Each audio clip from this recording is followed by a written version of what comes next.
एक महिला दुर्लभ आध्यात्मिक जड़ी बूटी लेने पहाड़ पर गई, लेकिन उस जड़ी की रक्षा एक शक्तिशाली आध्यात्मिक पशु कर रहा था।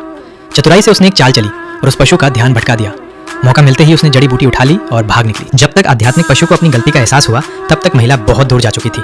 वो बार बार कहती रही, मुझे कुछ नहीं पता, ये मेरी गलती नहीं है।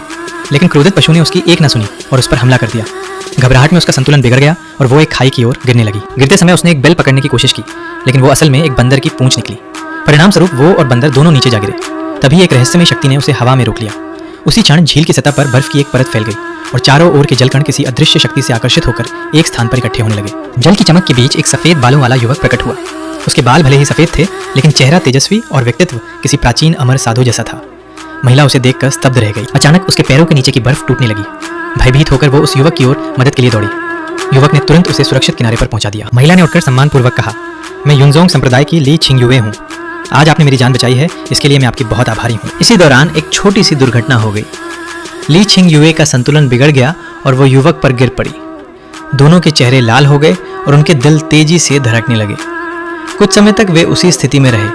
आखिरकार ली छिंगयुए ने साहस जुटाकर कहा, मैं इसकी जिम्मेदारी लूंगी। ये कहकर वो वहां से चली गई। सफेद वस्त्रों में खड़ा वो युवक, जिसका नाम बाई ज्यूसी था, झील के किनारे अकेला रह गया।